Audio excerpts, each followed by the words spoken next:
We interrupt our program to bring you this important message. You have to let it all go, Neo.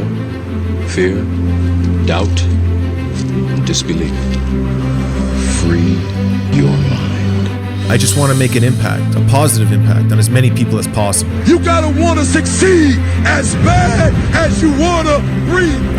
When you're down, you might feel like you want to give up. Don't stop. Keep moving. Keep breathing. There's a war on consciousness in our society. There is an awakeness, an awareness that sees it all. And it's in you too. It's in all of us.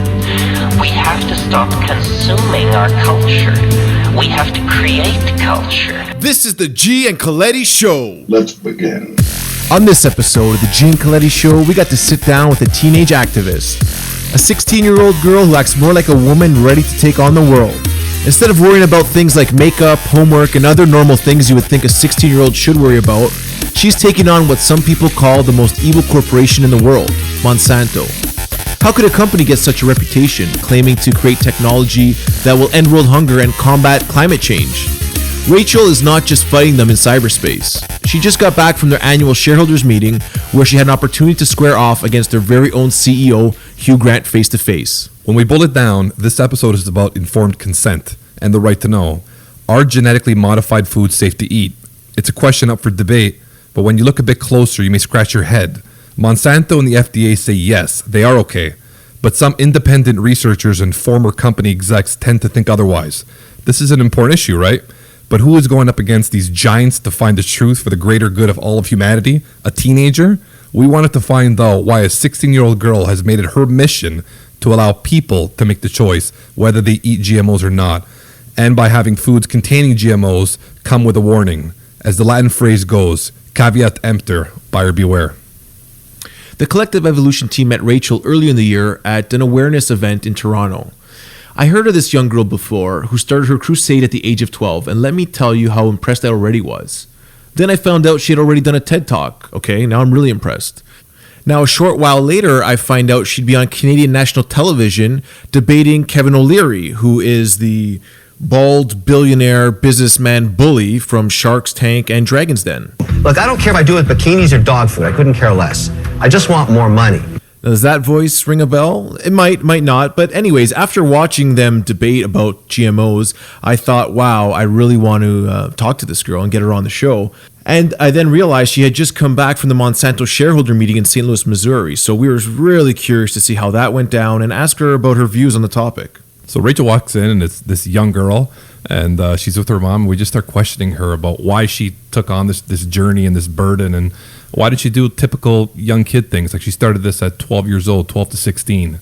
What were you doing at 12 years old? Playing street hockey and, chasing girls? I definitely did not care about GMOs. I mean, just imagine if every single person had a passion and they took action, what a wonderful world this would be. I think that's what we need to work towards, is creating a better world for future generations. And if you don't do it, nobody else will. Like you said, everybody's just waiting for the next person to do it. But unless you stand up and actually try and make a difference, nobody else will. So I think we all need to take a little bit more social responsibility and get out there and take action on these issues. Yeah, at this point, I wanted to card her to make sure she's 16 because, that had the inspiration of a Martin Luther King speech or something. So me and Giovanni are just, we're just standing there, just listening to her and saying, holy cow, like she's wise beyond her years. So we started asking her more questions, and we found out that she had experienced some bullying, at the elementary school level, and which is a big issue these days with kids. Dealing with bullying, you keep your head up high and you keep going on with life. It was mostly verbal, so I didn't have to deal with anything too brutal, but of course it always gets to you and it affects you over time. You gotta keep going, and you can't show them how much it hurts you, because otherwise you let them win. It's their victory. And I think with that attitude, that's also what got me to go for the bigger bullies like corporations or Kevin O'Leary, because in reality, if someone doesn't stop them, nobody will. These people need to be taught that the world isn't just about profits. Our world is a beautiful place that deserves respect and that deserves love. And you can't just fill it with chemicals for profits. So that's what we really need to teach these people, is that they can't just make gains short term for our long-term suffering, the youth especially, because we have to deal with the consequences of their decisions. It's give and take, you can't just take and take and take in the case of these corporations. But in a way, going back to the bullying, what do you think about her situation? I think her getting bullied was no coincidence. It was some type of divine intervention, and I was just training for her future. And she's like a little Joan of Arc, so she's been fighting bullies in the playground from elementary school to high school, and now to the real world, Main Street. Exactly. Kevin O'Leary, the CEO of Monsanto. So now she's going to the biggest and baddest. I think if I wouldn't have gone through that, I wouldn't be where I am today, because in a way, as terrible as it is, it was an experience that made me a lot more hard-headed and a lot more stubborn, in a good way, hopefully. So I think it really benefited me in the long term. Yeah, her bullying experience as a child set her up for these new bullies that came later in her life. But these are some bullies with deep pockets, with lobbyists and, an arsenal of tools at their disposal to stop people from, giving them a bad name. So we asked if there's any fear associated with that. Just shrugged her shoulders, and she's like, no, not at all. I think positively, and we don't think that anything will happen. We think that thinking negatively could have that effect, actually kind of manifest something. But, I think as the numbers that, she's costing them an annual revenue climb from 1 million to 10 million to 100 million, you got to think eventually they're going to act on it. Yeah, and I think the key here is that the more people that speak up, the less single targets they're going to have to go after to quiet. And that's what's happening now, because a lot of people, because of the efforts of people like Rachel Parent, are starting to be aware about the GMO movement. I couldn't agree more. And I think their strategy is for the first person that steps up and challenges them to give them a black eye, and everybody can see, and not want to turn out like them and not go against Monsanto. She's only 16, so there hasn't been any physical harm. I'm not saying Monsanto would do that, but there's been allegations. But she's a young girl, so maybe at parties or maybe cell phone recordings that can be taken out of context. You got to think, and this is my hypothesis here, that there'll be some type of smear campaign. You know what? I agree with you, and there is already something going on. She's being attacked online. She gets attacked a lot, and in particular, someone's calling her out for her family's relationship to the organic food movement. It's all false. Yeah. There's not any bit of it that's true. It's a supplement company, first of all. They don't have anything to do with food. Second of all, never once, we've made sure of this, never once has my parents funded me, and never once have I promoted them. We made that clear from the beginning that I wanted nothing to do with what they do, and they wanted nothing to do with what I do. Of course, they'll be supportive parents, and they'll drive me to events, and they'll support what I do. They'll like my Facebook posts, but it's nothing more than that. It's just support, and as any parent would do. So we've kept it straight like that, and I think the biggest issue with these people is their mentality. The mentality that they think that I must be in it for the profits, because that's all that they seem to know, that you must be doing something simply for profits. But I'm doing it because this is something I'm passionate about, this is something I'm worried about, this is something I'm concerned about, and that I know has to be tackled, because this is about our future and for the future generations. So I read on a blog post, and there was actually a YouTube video of this rocker type guy that criticizes Rachel's father for owning this. It's actually a health franchise. They own about 70 locations, and they make these huge allegations that he's making $14 million a year, which doesn't even close to check out.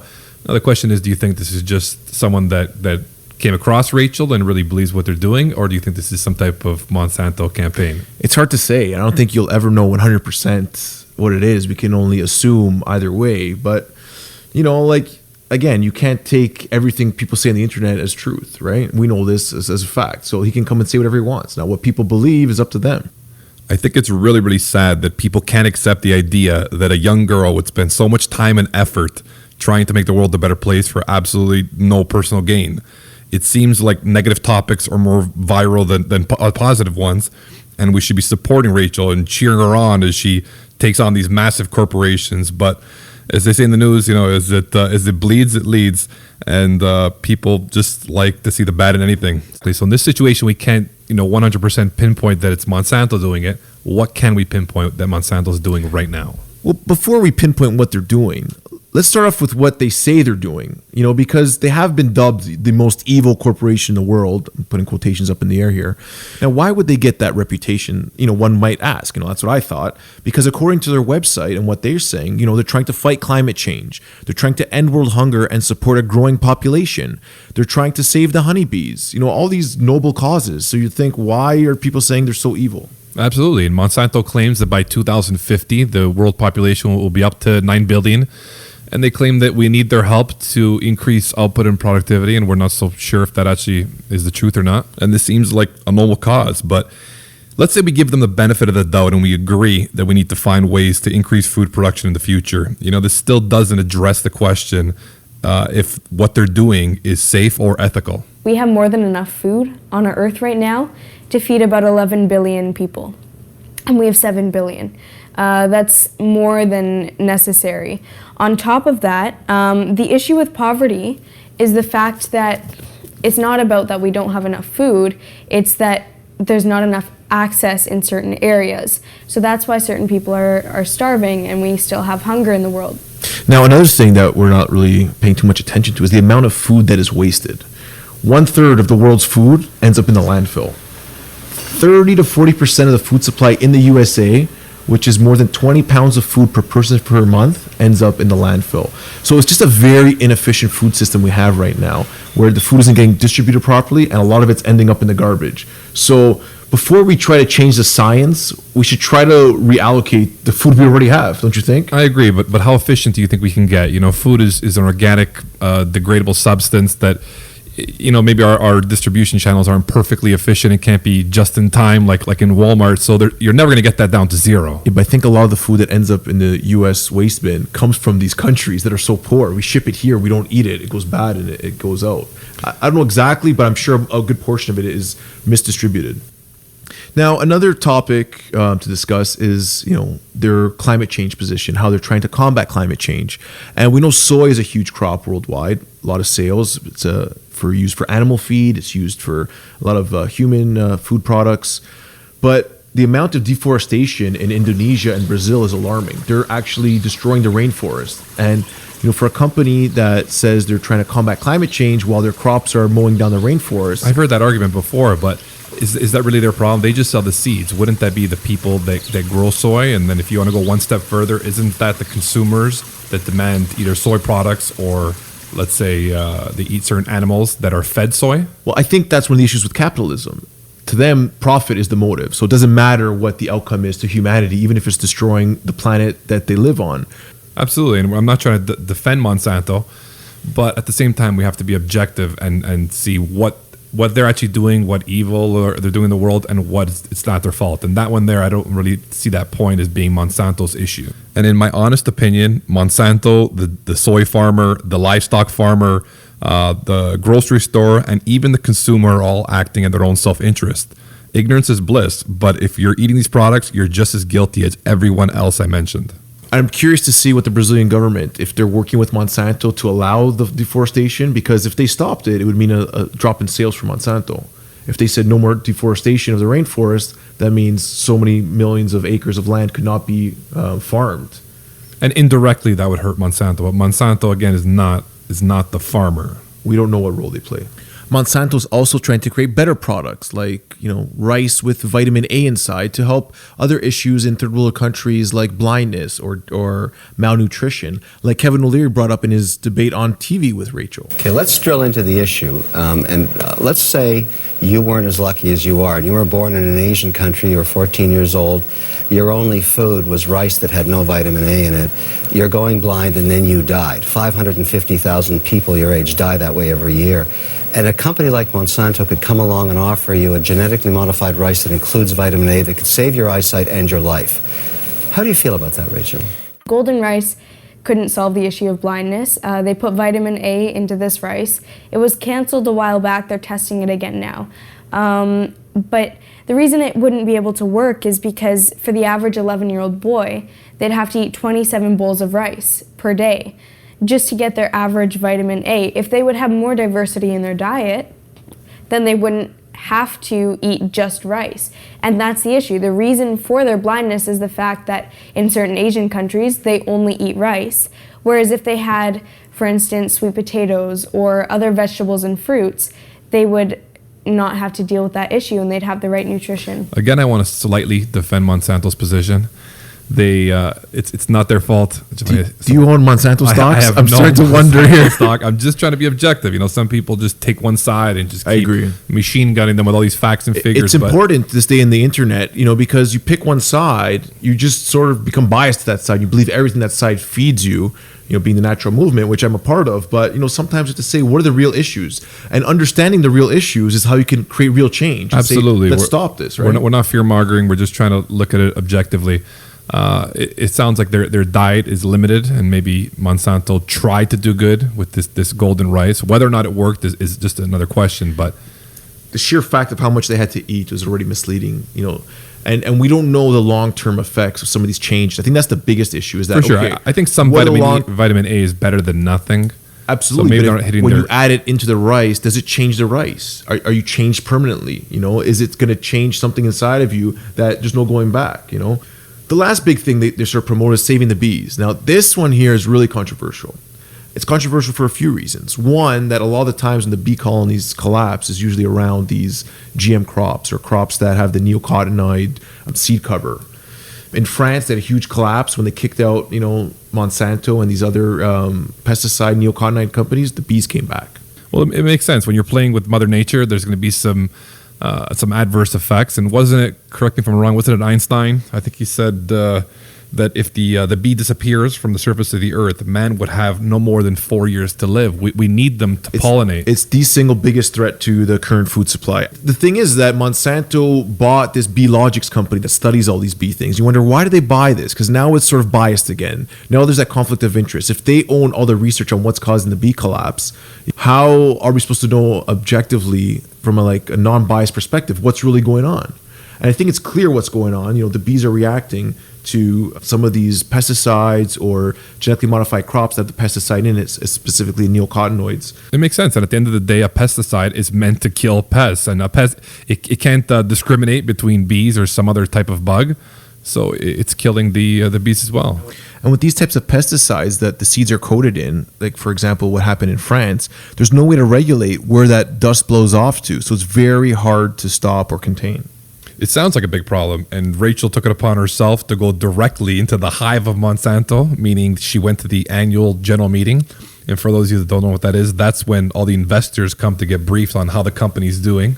Very clever. I like the hive joke there. I thought you liked nice. That. It was a really interesting experience, I have to say. I don't even have words to describe it.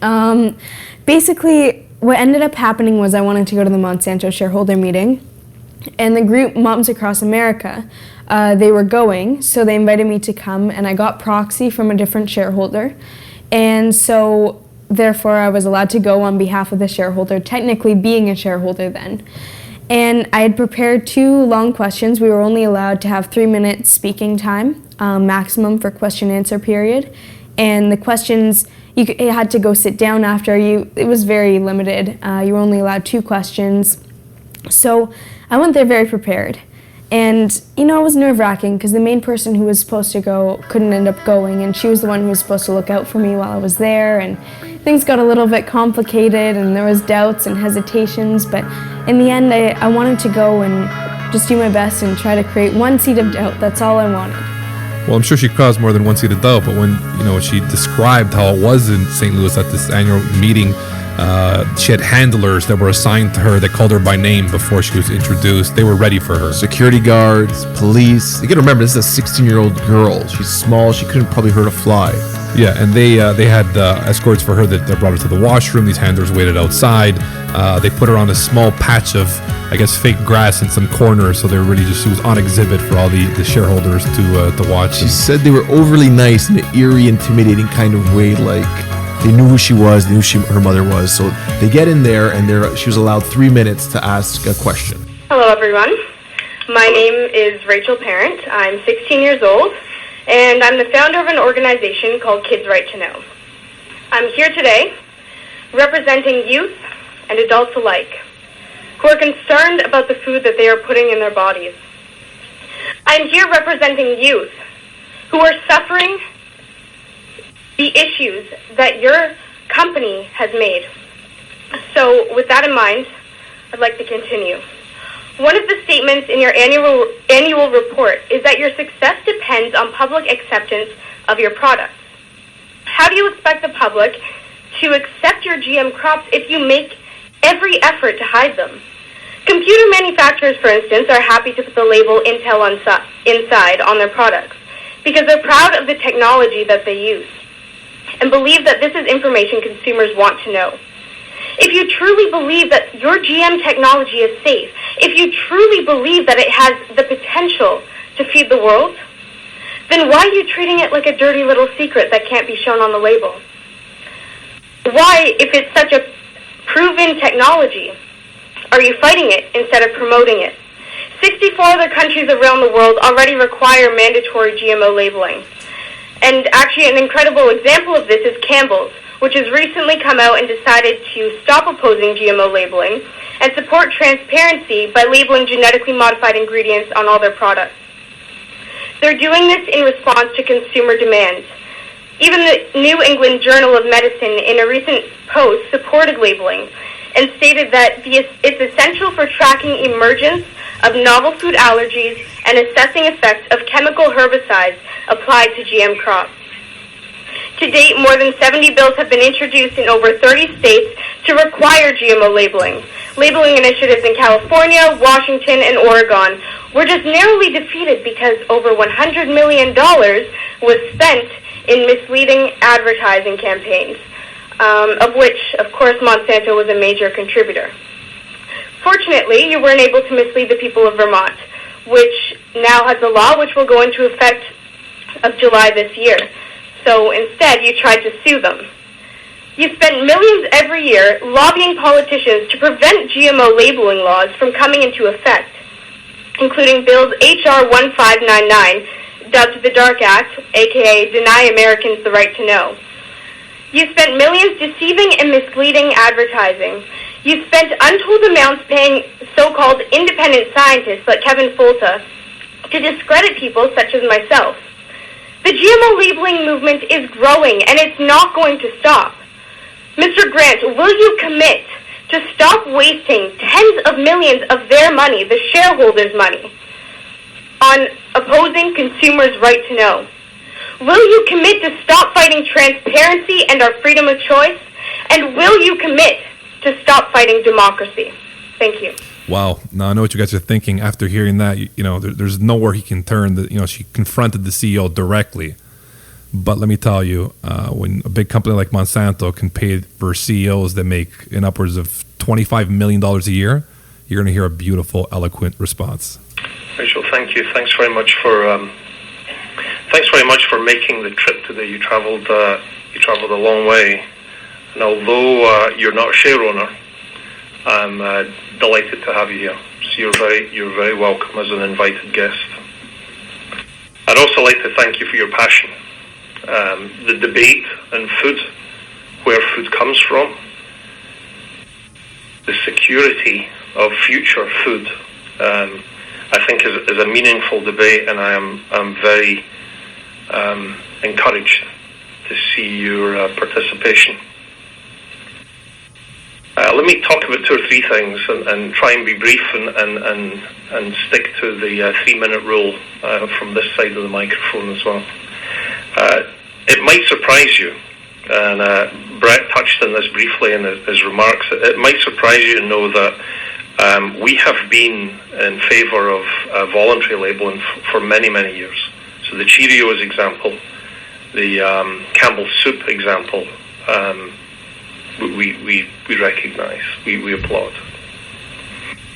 We hope sincerely that we can reach some form of federal labeling standard that applies across the whole country.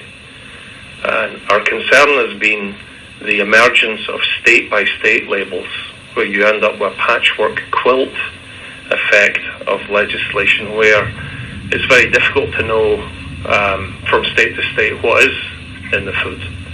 And that to move that food between states becomes very expensive and prohibitive.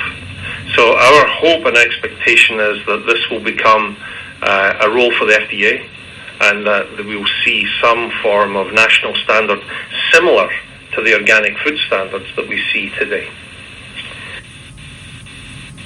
The last point I'd make is, I think,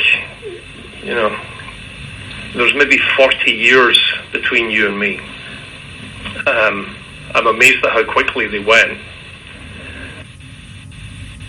But if you fast forward 40 years, and some of our growers here today have been farming for 35, 40 years is 40 harvests. And 40 harvests from now, when you're my age, there'll be 2 billion more people on the planet.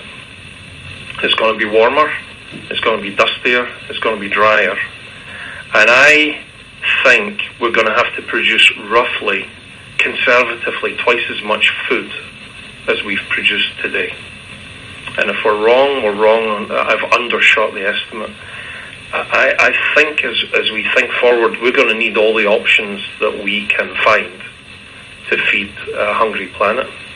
But I think this conversation and this debate is a healthy one. But we shouldn't be shorting options as we look into the future. Yeah, well, I think there's 2 points that we're going to talk about here. One was the labeling issue, and he brings up the fact that they've always supported voluntary labeling. Well, I guess voluntary labeling has been around forever. If you want to put something on a label, put on a label. Exactly. We're looking for mandatory labeling, and he kind of slipped in voluntary there, which has a totally different meaning. So it's really easy to say you support voluntary labeling when maybe behind closed doors are saying, okay, guys, let's not do this because it's going to open a can of worms. The second issue is where he really eloquently talks about the future. Well, he's making a lot of assumptions about what the world's going to be like in 40 years, but there is a lot of truth that sounds like what he's saying makes sense. Absolutely. He paints this Mad Max type of environment where everything's dusty and too hot and nothing can grow, and we need technology for our survival, quite possibly of the human species. What do you think? Do you think he has a point?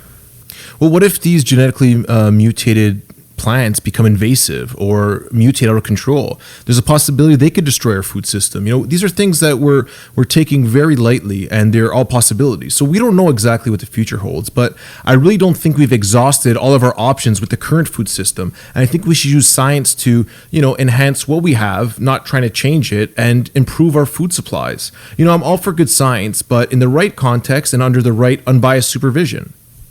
And Monsanto's longest study is 90 days. That really doesn't determine how long-term it's going to affect our health, the environment, and even our entire ecosystem. Yeah. Saying Monsanto's testing in 90 days is a little mislabeling it, because many other organizations, including it sounds like some ones you're involved in, do much more testing. So a product comes to market, many people test it, including the government. So Monsanto knows that about food. Actually, can I just, in Health Canada nor the FDA do any independent studies, and they rely only on the very studies provided by the companies that stand to gain by their approval, like Monsanto. There's other companies as well, right? Yes, but they all do their own independent. Are there organizations on the other side of this debate that do? Is there any? What would the testing look like? In other words, what kind of testing would be reliable to say this is okay for the environment or the ecosystem? Definitely, we need a long-term study to determine if it's safe for not only our ecosystem but our health as well. Yeah. But Rachel, we're in a long-term study. You're eating genetically modified food, whether you like it or not. We're the lab rats. Exactly. And we have been for decades. So did I just hear correctly? So we're the lab rats? Where's the FDA in this whole situation? That's a great question. Who do we hold accountable for our health? Who's responsible for making sure the citizens are not eating poison or something that's going to harm them? That's a question that I think a lot of people are unsure. Most people think, yes, the government is making sure everything on the market is in our best interests, which may not be exactly true. I think most people would find it very interesting that there's statements made by the FDA that say ultimately the food producer who is responsible for assuring the safety of the food. However, from Monsanto's side, Monsanto's saying that they don't have to vouchsafe the safety of biotech, and their interest is in selling as much as possible, and assuring its safety is the FDA's job. So what's the real story here? It's a big conflict of interest. And who would you want to conduct the studies? Who would you want to make sure, the company or the government? I think naturally you can go to like Ethics 101. It has to be a third party. It can't be the company that's also. So you said third party. So you said not the government and not Monsanto. You said a third party. Is the government a third party? Are they independent enough for you to feel confident? They should be. Now, let me ask you this question. If you knew that former Monsanto execs were heading up the FDA, would you think it was a conflict of interest, or would you think that it's still considered an independent third party? Well, I'll tell you what I do think, because we have this argument a lot. I think people that work high level in the FDA and high levels in Monsanto are in the same industry. So I think it would be unreasonable to think that they wouldn't cross over in positions, and some people would go from the FDA to Monsanto or vice versa. I agree with you there. I agree with you. There's a big revolving door where they go back and forth. But what my point is it a third party? Is it independent enough to know that this research is not, getting done by favor, pushed through because they know people on both sides? If you work 20 years with someone that's saying, now you're on the FDA side, it's like, look, we got this big project going through, I see what you're saying, and conceptually it makes sense, but if there was a third party, I think it would work much like the relationship between the FDA and Monsanto, and people would go from Monsanto to the third party or from the third party to the FDA, and it would just be in that same industry. So some of the people, just to give you guys an idea, that work on both sides, Michael Taylor was a former Monsanto vice president and is the FDA deputy commissioner for foods. Roger Beachy, former director of Monsanto, is director of the USDA National Institute of Food and Agriculture. Islam Siddiqui, a vice president of Monsanto and DuPont, agricultural negotiator for the U.S. Trade Representative. Listen, we get it. It makes sense. But is it uncommon for someone that's the president of Toyota to go work for Ford? They're in the same industry. Yeah, I understand your argument there for industry to industry, but from government to industry, I think it poses a different problem. And I think the key here is that right now the companies are responsible for proving safety, and I think it should be a independent third party. So there's no questions asked, and it's got to be totally independent. Is Monsanto the most evil corporation in the world? Well, I don't even know how you'd make a list like that. I'm sure most people will think they're right up there. But are they evil, or are they just trying to work within the system, trying to make as much money as possible according to the laws that are out there? They have a duty to their shareholders, and the upper management will definitely lose their job if they're losing money. So do we blame the company, or do we blame the system that allows this to happen? Do we blame consumers for demanding the products and keeping these guys in business? Voluntary labeling is growing across the world, especially in North America, and maybe we've created our own solution to this problem. Campbell's, General Mills, Del Monte have all made a commitment to start voluntarily labeling GMOs in all of their products. Aside from this, many countries around the world are banning or restricting Monsanto imports. Is there something they know that we don't? And the World Health Organization said glyphosate is a probable carcinogen, which of course Monsanto denied. So, are GMOs safe and Monsanto going to save the world? Or are they an evil corporation that wants to save the world but own the patent and the only one who could profit off it? There's a lot of information out there, and all I'm saying is do some research and look a little deeper, and you can make up your mind for yourself. My message has been simple. Just label it. We already label the things we feel are important for us to know. 50 years ago, we didn't label calories, salt, types of fat, or if it may contain nuts. But now we do. We even label things like made from concentrate while they're farmed, and country of origin. Not because they're unsafe, but because consumers want to know. Food manufacturers didn't spend millions of dollars trying to hide these labeling changes. And they didn't raise the price of food to change the label. They simply responded to consumer demand and added them. So, why are these same food manufacturers and the biotech corporations telling us that we don't need GMOs labeled? If there's nothing wrong with GMOs, what are they trying to hide from us? To quote Dr. David Suzuki, any politician or scientist that tells you these GMO products is safe is either very stupid or lying. I may not be a scientist, and I may not hold a university degree yet. But I believe that we all deserve the right to know what's in our food. And we should all have the freedom to choose what we eat. The solution is simple to me. Just label it.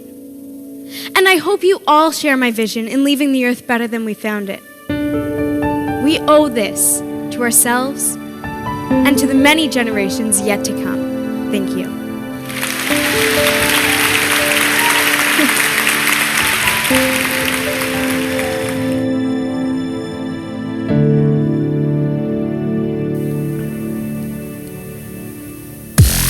Never miss an episode of the G and Coletti Show. Just go to www.collective-evolution.com/G and Coletti. Put in your email address and we'll keep you up to date with every new show. Thanks and have an awesome week, everyone.